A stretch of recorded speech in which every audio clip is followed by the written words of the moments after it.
Hi, it is now day 5 of the 40 Gameful Days of Summer, and doing something a little different today. Had a topic I was going to share with you today, and then something happened yesterday that I said, I think I need to share what happened. And I was talking to somebody about getting started with gamification, and so I was asking him a few questions, and I tend to ask things like, what games do you like to play? And just kind of get a feel for sort of where they are, their feeling about games, how much experience they have with them, sort of how they might approach building out some gamification in their learning programs.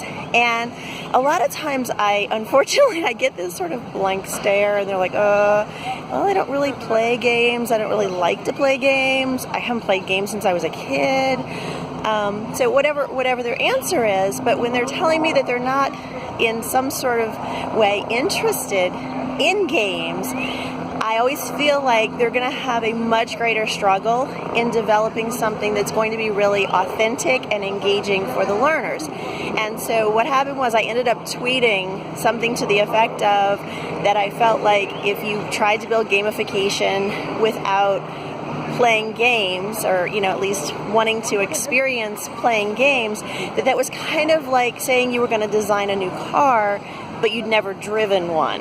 And the result is you can learn techniques, you can read books, you can take classes, and you can learn sort of some of the nuts and bolts.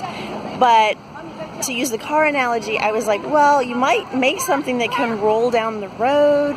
It might be able to get you from point A to point B, but I don't think it's going to be a smooth ride, and I certainly don't think it's going to be as enjoyable and as engaging of an experience if you don't have some appreciation for what it's like to play games and that feeling and why people are engaged when they play games. So one of the things I'm encouraging people is, if you're interested in gamification and you're not playing games right now, go for it. Go. And it doesn't matter what kind of game so much. I would try all sorts of different games, video games, board games, card games, whatever kind of games.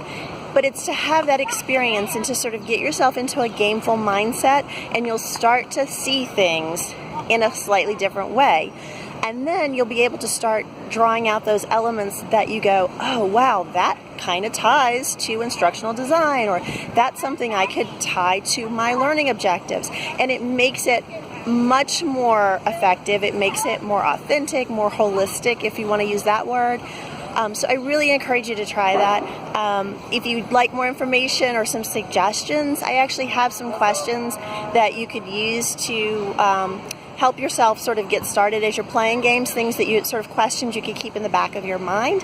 I use them when I teach a class actually called Purposeful Play, where I give people a framework to play games and say, okay, while you're playing the game, let's now think about it as not just we're going to play it to have fun, or we're not going to just play it to see what the game is like, but we're going to play it to actively and purposefully think about how we might extract elements or see things that we could use to improve our learning experiences. So that's our tip for today, is to go and play some games. So please stay curious, stay gameful, have some fun, and I will see you back here next time.